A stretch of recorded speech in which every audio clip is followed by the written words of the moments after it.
I hereby order you to serve 2 life sentences back to back. One for each of your victims. 자신의 아내를 총으로 쏴서 살해했다는 누명을 쓴 앤디 듀프레는 악명 높은 쇼생크 교도소에 수감되어 종신형을 살게 됩니다. Son of a bitch. 간수들이 마음만 먹으면 죄수를 두들겨 패서 죽이거나 반신불수로 만들어버려도 아무런 문제가 생기지 않는 곳이지만 앤디는 이렇게 희망이 보이지 않는 곳에서도 영화의 원래 제목대로 쇼생크에서의 구원을 만들어 나가죠. I must admit I didn't think much of Andy first time I laid eyes on him. Looked like a stiff breeze would blow him over. 지금은 국내외를 막론하고 역사에 남을 명장 영화로 인정을 받고 있지만 사실 쇼생크 탈출은 개봉 초기만 해도 손익분기까지 걱정을 해야 할 처지였습니다. 왜냐하면 비슷한 시기에 개봉해서 마찬가지로 역사에 남은 영화 포레스트 검프와 펄프 픽션이 당시의 극장가를 뒤흔들고 있었기 때문이었죠. 그렇게 쇼생크 탈출은 개봉 초기에 흥행부진을 겪다가 반년 정도가 지난 후에 아카데미 시상식에 노미네이트가 되며 뒤늦은 흥행 가도를 달리기 시작했습니다. 그래서 영화의 원래 제목인 더 쇼생크 리뎀션, 즉 쇼생크 구원은 탈출로 번역되어 국내에 들어오게 됐는데 그건 쇼생크 구원이라는 조금 난해한 원래 제목이 진입장벽 역할을 해서 초창기 흥행을 방해했을 것이라는 평가가 있었기 때문이었죠. I understand you're a man that knows how to get things. I'm known to locate certain things from time to time. 쇼생크 교도소에서 사회의 물건을 밀반입 파는 레드는 부탁만 하면 무엇이든 구해주는 솜씨로 명성이 자자했습니다. Delivery for Dufresne.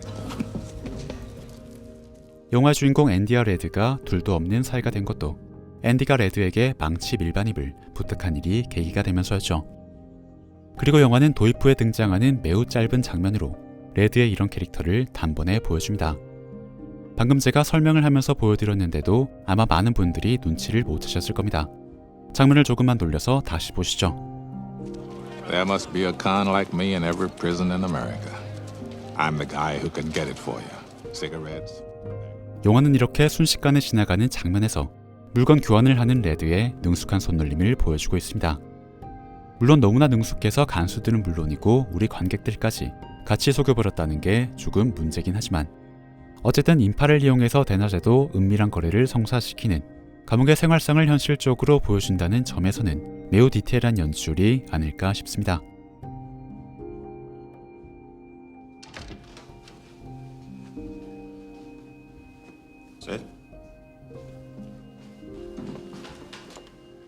앤디와 마찬가지로 무기징역을 선고받고 감옥 생활을 하고 있는 레드는 감옥 생활 20년차가 된 시점부터 10년에 한 번씩 총 3번의 가석방 심사를 받게 됩니다. 그리고 당연히 이 3번의 심사가 가장 중점적으로 보여주는 것은 레드의 심경 변화와 성장이라고 할 수 있겠으나 또 한편으로 주목해볼 만한 것은 가석방 심사관들이 보여주는 태도의 변화이기도 합니다. 그들은 첫 번째 심사에서는 sit이라고만 말하며 고압적인 태도를 보이지만 Sit down.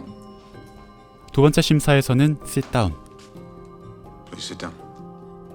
그리고 세 번째 심사에서는 please sit down이라고 말하며 시간이 갈수록 점점 더 탈권위적인 태도를 보여줍니다.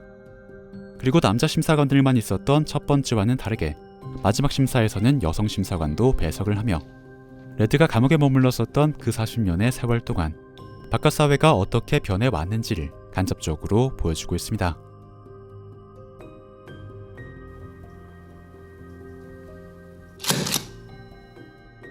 감옥에서의 세월이 40년이나 흐른 만큼 서류상의 레드 사진은 매우 젊었던 시절을 담고 있는데 사실 이건 레드의 배우 모건 프리먼 본인이 아니라 아버지를 따라 배우로 활동하고 있는 그의 아들 알퐁소 프리먼의 사진이었습니다.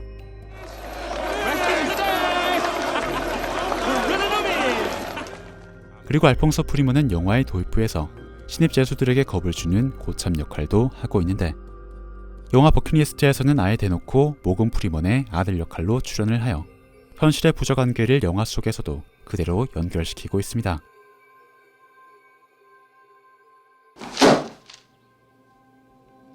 앤디가 설계해 놓았던 탈옥 이후의 함정들이 차근차근 작동하면서 노튼 소장과 하들리 간 소장은 나란히 경찰에 체포됩니다. 그런데 경찰이 하들리를 연행하기 직전 미란다 원칙을 고지해주는 장면을 살펴보면 흥미로운 디테일이 있습니다. 앤디가 탈출에 성공한 1966년은 미란다 원칙이 도입된 첫 번째 해이기도 했습니다.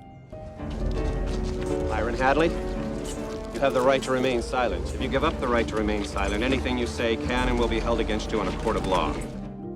그래서 이 장면에서는 그러한 시대적 배경을 반영하여 미란다 원칙을 제대로 외우지 못한 경찰이 노트를 보면서 미란다 원칙을 어색하게 고지해주는 이런 디테일이 연출되고 있죠. I believe in two things, discipline and the Bible. Here you'll receive both. 쇼생크의 교도소장 노트는 매우 독실한 기독교 신자이지만 그는 예수님의 가르침을 자기 멋대로 해석하며 자신의 악행을 예수님의 이름으로 정당화하고 있었습니다. 그의 이러한 위선은 성경에 대해 이야기하는 앤디와의 대화에서 특히나 노골적으로 드러납니다.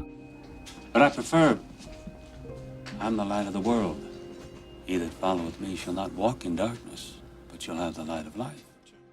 노트는 성경의 그 수많은 말씀들 중에서도 하필 나를 따르라는 메시지에 주목을 하고 자신 역시도 마치 쇼생크에 군림하는 신인 것처럼 권위적으로 행동을 합니다. Watch ye therefore, for ye know not when the master of the house cometh. 반면에 앤디는 같은 성경을 보면서도 항상 깨어있으라는 메시지에 주목을 하고 있습니다. 그래서인지 모두가 희망을 버린 채로 살고 있는 이곳 쇼생크에서도 끊임없이 새로운 가능성을 만들어내려고 하죠. Sweet Jesus. How long's he been here now? 1947? What is that? 19 years? 그리고 앤디는 쇼생크에 복역한 지 19년이 되던 해에 탈옥을 합니다. 물론 이건 수단과 방법을 가리지 않고 자신의 목줄을 조여오기 시작한 노튼 소장 때문에 내린 결단이긴 했지만 We see by your file you've served 20 years of a life sentence. Yes, sir. You feel you've been rehabilitated? 레드의 첫 가석방 심사가 그의 복역 20년이 되던 해에 이루어졌던 것을 생각해보면 앤디는 자신의 운명이 누군가에 의해 결정되는 것을 거부하기 위해 가석방 심사가 이루어지기 1년 전인 19년째의 탈옥을 한 것이라고 볼 수도 있을 겁니다.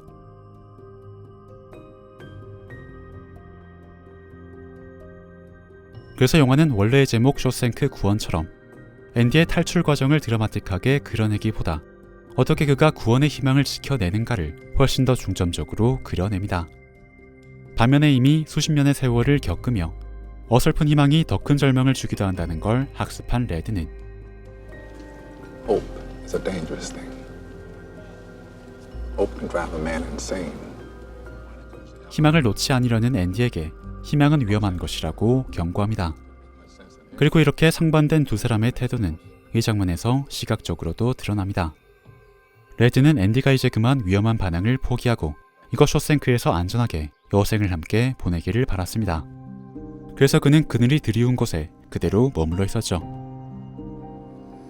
Get busy living. You get busy dying. 반면에 앤디는 정신없이 죽어갈 바에는 정신없이 살아가겠다고 말하며 햇빛이 비추는 곳으로 걸어 나갑니다. 이처럼 두 사람이 갖고 있는 이런 상반된 태도는 두 사람이 서 있는 공간에 비춰진 햇빛과 그늘의 대비로 시각화되고 있습니다. 하지만 앤디는 동료 죄수들에게 맥주와 음악을 나누어 주었던 것처럼 자기 혼자서만 빛의 세계로 떠나버릴 생각이 없었습니다. Promise me, Red. If you ever get out, find that spot. 그래서 결국에는 희망은 위험한 것이라고 말하며 그늘에만 머물러 있던 레드마저도 이렇게 빛나는 햇빛 아래의 땅을 스스로 찾아오도록 만들었죠. See yourself, Andy. This is just shitty pipe dreams. 레드가 앤디에게 희망을 버리라고 말할 때 레드는 앤디의 꿈을 쉬리 파이프 드림이라고 표현합니다. 파이프 드림이란 마약을 흡입할 때 파이프를 사용하는 것을 빗대어 어떤 꿈이 비현실적임을 비유하는 표현입니다. 그만큼 레드는 앤디의 꿈에 현실성이 없다고 생각했던 거죠. 하지만 앤디는 레드의 그러한 걱정에도 불구하고 정말로 파이프를 뚫고 자신의 꿈을 쟁취해냅니다. 그것도 쉬디 파이프라는 레드의 표현 그대로 온갖 오물이 가득한 파이프를 뚫어내면서 말이죠.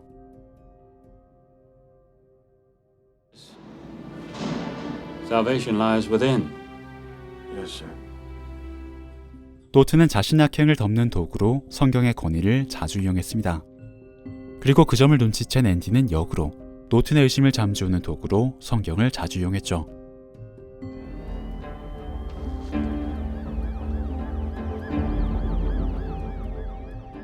그러던 앤디가 드디어 탈옥에 성공했을 때 앤디는 종교를 악용하는 노튼의 위선을 조롱하며 정말로 구원이 이 안에 있었음을 적나라하게 보여줍니다. 앤디가 망치를 숨겨놓은 성경의 페이지는 엑소더스, 즉 모세가 유대인들을 이끌고 이집트를 탈출하는 출애굽기의 시작 부분이었던 것처럼 말이죠. Let me tell you something, my friend. Hope is a dangerous thing. 그렇게 희망을 놓지 않았던 앤디에 비해 레드가 희망에 그토록 비관적이었던 데에는 나름의 이유가 있었습니다. 레드와 가깝게 지내던 동료 죄수 브룩스는 노년의 가석방을 받아 쇼생크를 떠나게 되었는데 Maybe I should get me a gun and rob the foodway so they'd send me home. 오히려 그는 쇼생크 바깥으로 나가는 것에 두려움을 느껴서 감옥에 계속 머무르고 싶어 했습니다. 이제 그의 신체가 법적으로 해방된 것과는 별개로 그의 정신은 여전히 감옥에 속박되어 있었기 때문입니다. 그리고 영화는 그의 이러한 상황을 다시 한번 시각적으로 보여줍니다.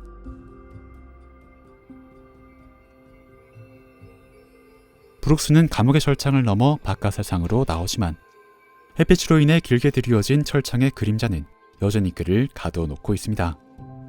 이건 이후에 레드가 가석방될 때 보여지는 구도와 완전히 다르다는 점에서 감독의 의도가 명확하게 엿보이는 연출이죠.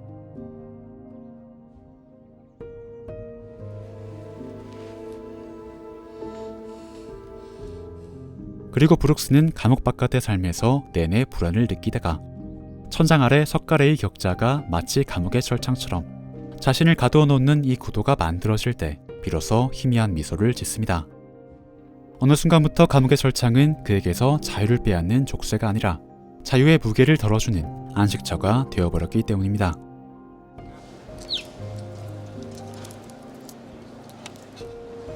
I'm gonna look after him until he's big enough to fly. 브룩스는 자신이 키우던 까마귀 제이크에 대해 이렇게 말했습니다. 혼자 날 수 있을 때까지만 돌볼 것이라고. 제이크가 스스로 자유를 찾을 수 있게 되면 그를 보내줄 것이라고 말이죠. Hey, Jake, where's Brooks? 하지만 브룩스는 제이크가 성장을 완전히 다 마친 이후에도 제이크를 여전히 풀어주지 않고 있었습니다. 마치 이 철창 속에서 안식을 느끼게 된 자신과 제이크가 똑같아지기를 바라기라도 하는 것처럼 말이죠. I can't take care of you no more, Jake. 그러다가 가석방 때문에 더 이상 제이크를 키울 수 없게 돼서야 브룩스는 드디어 제이크를 놓아줍니다.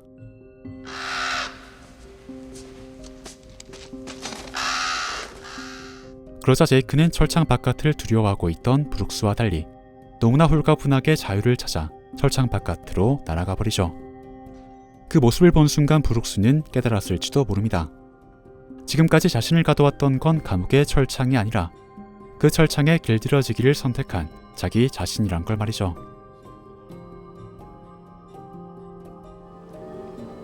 You should have died in here.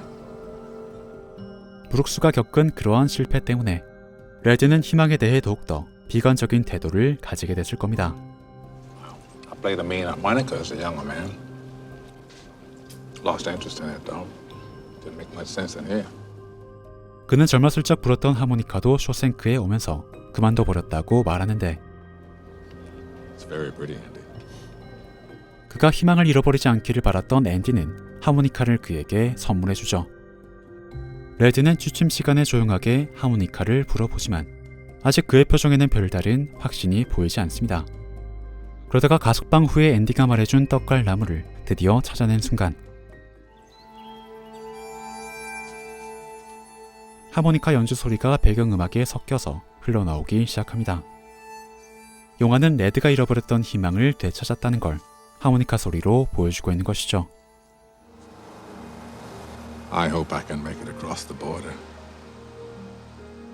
I hope to see my friend and shake his hand. I hope the Pacific is as blue as it has been in my dreams.